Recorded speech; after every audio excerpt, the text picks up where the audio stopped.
can we talk about the disrespect? Was anyone asked, was McCarthy or Jerry asked in the postgame about Dan Campbell running it up with these trick plays? I did not hear that question get asked of Jerry. I'm not sure about McCarthy, but I don't believe so. I listened to all but the last couple questions of McCarthy. I don't think he got asked about it. But we have to ask that tomorrow at 8:30. I did ask Jerry about quit, and he did mention he referred to Detroit having fun. He said, when you see Detroit over there having fun and all the fun that they're having, then by comparison, on your side, a lot of that's going to look like a lot of different adjectives. Well, we were told by all of our insiders last week. That's why we try to go out and book them to give the insight on the other side. We were told over and over, we even passed it along to McCarthy, that Dan Campbell was going to be out for revenge, and he was going to try to get an offensive lineman a touchdown in any way possible. Well, he did over and over and over and over again. They tried throwing the touchdown pass to Taylor Decker. They ran a hook and ladder to Penei Sewell, the tackle. They let Dan Skipper run routes as a receiver. You heard right there the flea flicker to Laporta. And on their first play, Dan Campbell was not screwing around. He threw shade at the officials by subbing in and pulling the Dan Skipper eligible on a 5-yard run by David Montgomery. Yeah. Are we ticked? Are we disrespected? Or do you just have to shut up and take it? What did you think of Dan Campbell being all types of petty? So, I don't know Dan's, so obviously he was here. I was also thinking for a split second during the McCarthy Dan Campbell handshake at midfield, which like a loser I stuck around to watch. I was like, yeah. I half expect McCarthy to say something here. I expect this to get uncomfortable. Like, yo, man, it's Bush League. You're stealing bases up 12 on us. That's BS. You're throwing alley. You're shooting with 20 seconds left on the shot clock, up 25. Go ahead. Yeah. Here's the thing. Detroit, a couple of things. I don't know if Dan Campbell has any animosity here because he was here as a player. I have no idea. I don't think there is, but I have no idea. Last year's game, there's no doubt about it. What happened in last year's game at the end, this was their Super Bowl. It would not surprise me if they lose 3 straight after this just because, they put all their eggs into this game. Now, they won't, but they got Minnesota next week on the road. It would not surprise me. But when you say it, that even bugs me a tiny bit. I know what you're saying. I don't totally disagree. Having the Cowboys as their Super Bowl, that bugs me because it's giving too much credit to Dallas. Yeah, I think it's just about last year. Yeah. And I don't think it has anything to do with Dallas this year. I just think it's about last year. Yeah. And, they've run all those plays before. That flea flicker they ran last year. And San Francisco ran it later that day in the Sunday night game. And then that hook and ladder, they ran that 2 weeks ago or 3 weeks ago. Now, they didn't run it to a lineman. They ran it to, I think, Gibbs or Montgomery, something like that. But they ran that, and they love doing the offensive line thing.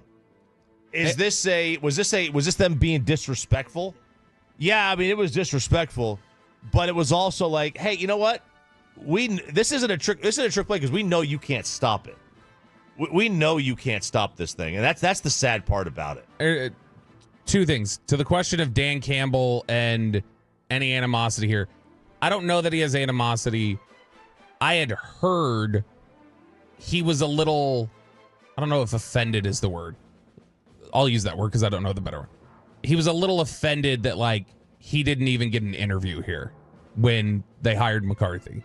Because he felt man, I had coached under Sean Payton. I had good relationships with the organization, good relationship with Jerry. I was one of these up-and-comers. His name had been floated, and then when he didn't even get a call to interview, I think it sounded like he was a little kind of taken aback by, okay, all right, fine. Apparently the players loved him in New Orleans. And then he was the interim in Miami. I don't remember who was the one that got that got fired, but he was the interim coach of Miami. They did pretty well. Sperano. It was a Sperano. And they did because he was he had Parcells guy all over him. Yeah. And he was the interim there. I will say that's one aspect of it. Second, I think the petty is Ben Johnson too. I think Ben Johnson, as the play designer, was annoyed that he didn't get it because he was the one who looked most ticked off when they called the Penei Sewell one back, where he was just pissed because I think he's supposed to be the genius that's designed. So if it's like said that's not legal, you guys didn't execute it. He's the one that almost seemed like petty towards the officials. Like, I'm going to get really elaborate. Like, his almost seemed like a war with them. I'm not mad at them, though. Sometimes in these instances, I'm like, screw you. I hate you even more. I don't have that hatred towards them for it, even though it was way, way, way over the top. Yeah. Part of me respects them. Like, oh my gosh, you have the guts to put this target on your back if and when you guys meet again down the road. Right. Yeah. Like the moment. If you're still running trick plays when the backups are in, that's like, this was still disrespectful. It was really disrespectful. There was like, what, 12 minutes in the fourth? That was the last one? Dion gets to dance. Terrell Owens gets to go to the star, like, if you can't keep him out of the end zone. So, like, similarly, like, if you're not going to stop him, then, okay. I agree. Like run I've always it up. sided with that. The Texas OU stuff, the Baker made, that's what sports is about. All right? All this Sarkeesian's going to the podium with a corny dog and putting in Venables. That's what sports is. Not, people get all soft, and Tolo Chris is always reporting to us on Twitch when people are like, oh my God, Sean, Bobby, stop fighting. Hey, man, that's trash talk. It's busting balls. These guys are at the highest level of competition, and I'm a fan of Petty. I'm a fan of Petty. And Dan Campbell is like, screw you, screw everybody. We're going to light this place on fire. We're going to burn this whole building down. And they did. I mean, I'm trying to think of the last. I think you have to go back to Belichick to get to these levels of disrespect. Like, I'm sure he did some stuff against the Jets or inside the AFC. I'm trying to think of the most disrespectful game that you can think. I don't care what sport it is. Y'all tell me on the fan text, 877-881-1053, what ranks up here in terms of disrespect that you can remember? I'll talk about three different things. It's Patriot level. It's Patriot level. They did this to the Colts after Indy when they turned them in. So when I don't remember who the coach of Indy was at the time. Caldwell? No, this was after that. This was like in Andrew Luck's time where they turned them in for Deflategate. The next time they played, you knew they were just going to run the score up. They did. I can't remember specifics of it, but Harbaugh did something early in San Francisco to Seattle because he and Pete Carroll hated each other. And I can't remember, but there was some issue because that was there's a difference in running the score up and doing what they did with offensive linemen at receiver and hook and laterals. And they didn't try it once.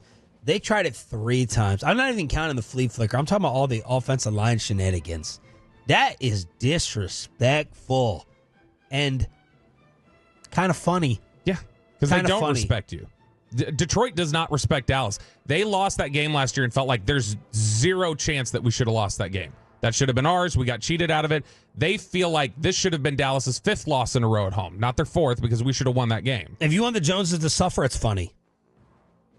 If you want them to suffer and Jerry's 82nd birthday yesterday to get ruined, it's funny.